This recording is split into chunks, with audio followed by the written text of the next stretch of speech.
السلام علیکم ورحمۃ اللہ وبرکاتہ۔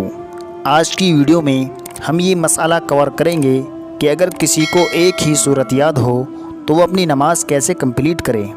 سب سے پہلی بات تو یہ یاد رکھنی چاہیے کہ بہت سے لوگ ایسے ہوتے ہیں کہ جب ان کو کسی مسئلے کے متعلق معلوم ہو جاتا ہے تو وہ اسی مسئلے پر عمل کرتے ہیں اور جو آگے سیکھنے کی چیزیں ہوتی ہیں ان کو نہیں سیکھتے۔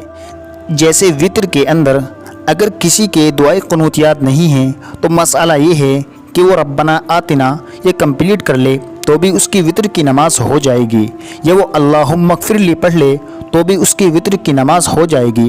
اب انسان کو جب یہ مسئلہ معلوم ہو جاتا ہے تو وہ دعائے قنوت نہیں سیکھتا۔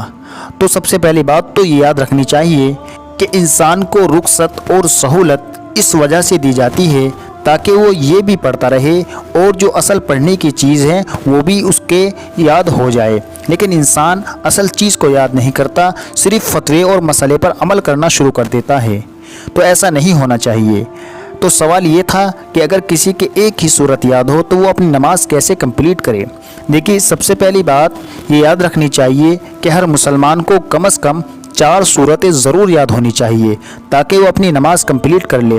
لیکن اگر کسی کے صرف ایک صورت یاد ہے تو مسئلہ یہ ہے کہ وہ چاروں رکعت کے اندر، سنتوں کی چاروں رکعت میں سورہ فاتحہ کے بعد وہی صورت پڑھے گا جو اس کے یاد ہو اور باقی صورتوں کو یاد کرنے کی کوشش کرے، انشاءاللہ اس کی نماز ادا ہو جائے گی۔ امید ہے کہ یہ مسئلہ آپ کا کلیئر ہو گیا ہوگا۔ مزید کسی اور ٹاپک کے لیے ہمارے یوٹیوب چینل کو سپورٹ کیجیے اور سبسکرائب کیجیے۔ شکریہ۔ السلام علیکم ورحمۃ اللہ وبرکاتہ۔